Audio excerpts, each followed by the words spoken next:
Next guy who has the highest number. It's first. Mathematically, I think that's sound, but how many is that? It's very difficult to say. It all depends About on... 54 million, isn't it? No, it wouldn't be that many, because with 3 people in the race, it would be this many if it was just 2 in the race. Now, Dick's just completed, in fact, on New Year's Day, a fast of 40 days. 40 days, right. And he's going to start another one on Ash Wednesday. And this time it's not only going to be a fast, is it, but you're not also going to shave? I'm going to shave. Well, I'm already doing that now. What's happening is I'm going to go until the war is over in Vietnam. The fast is really in protest against the suffering on both sides. And until the war is over, I will not get a haircut again, nor shave, nor wear anything but work clothes.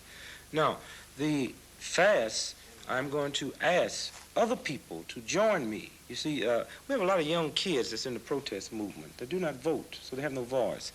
And if enough youngsters in America decide that they're not going to get a haircut till the war is over, then the barbershop owners got to come out and demonstrate to end the war. Like some old woman that don't care nothing about wars one way or the other, but she might have 15,000 shares in some razor blade company, so now she's going to come out and demonstrate. Can you measure any effect that your last fast had?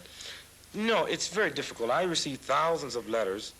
I asked people not to celebrate Christmas or buy 1968 American-made automobiles.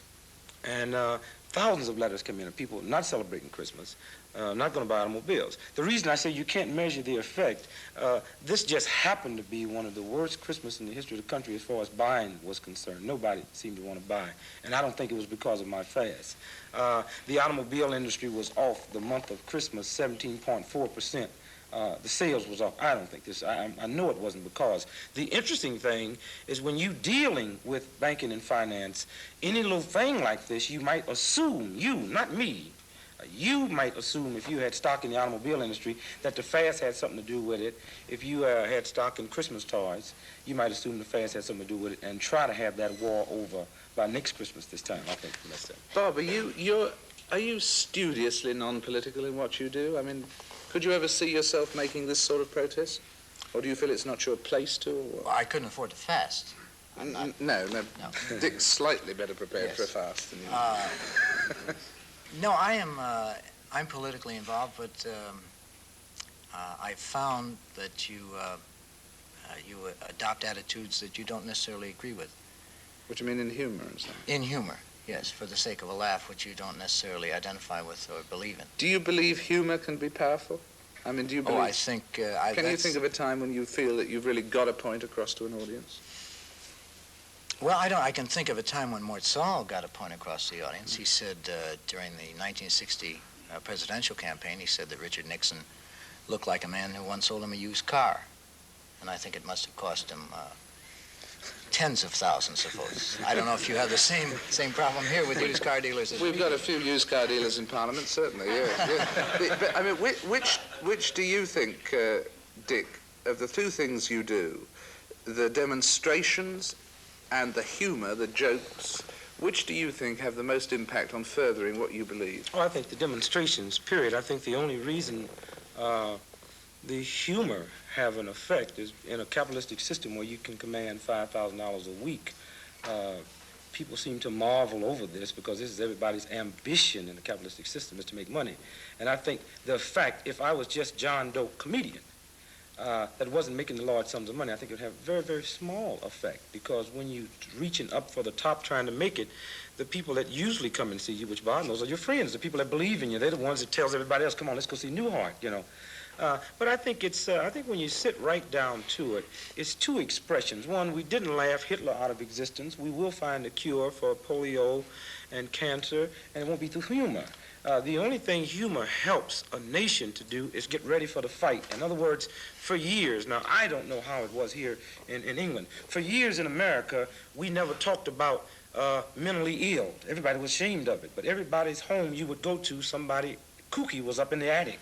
You know, you hear the rocking chair going, you know. You say, who is that? And that's why we used to believe in ghosts so much. We just heard things. And I don't say this really to laugh at people with mental problems. I think the humor is laughing at a nation that itself was too sick to grip it. Now we start talking about mental health, And I don't think we've had a president since Kennedy started, that will come out and do a television commercial and says, I am the President of the United States, and my sister is in a mental hospital, Now, we have Johnson in. Now, Johnson wouldn't dare do it, but Humphrey's doing it, because too many people would believe it about Johnson.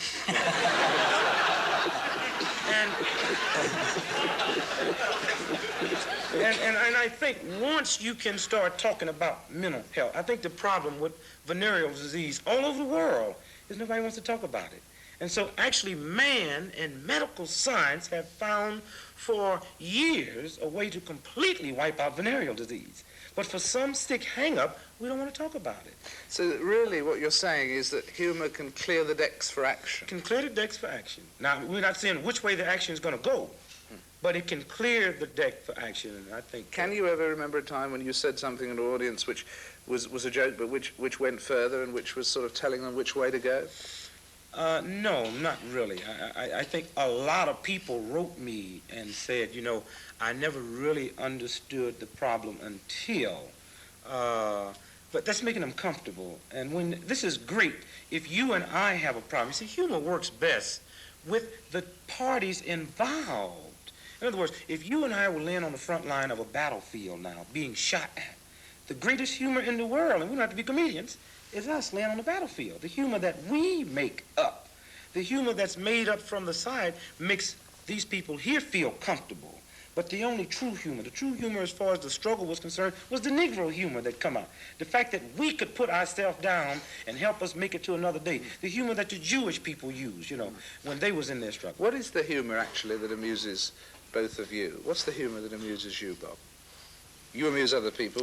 What is it that makes you, what's the most recent things that made you laugh? Well, I would say humor with a social comment, I think, because it lasts longer. It's like a good meal. What's the last funny thing you laughed at?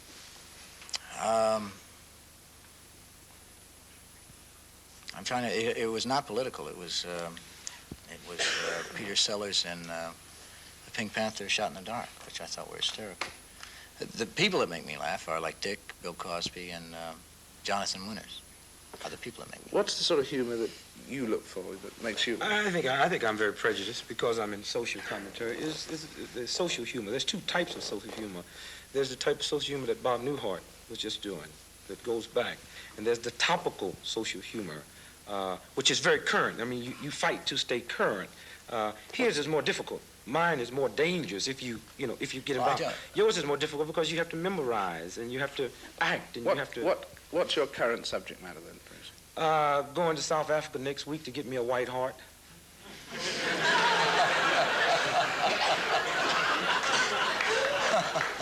I think we'll take a break there. We'll be back in a trice. Thank you, Dick. Thank you, Bob. Thank you.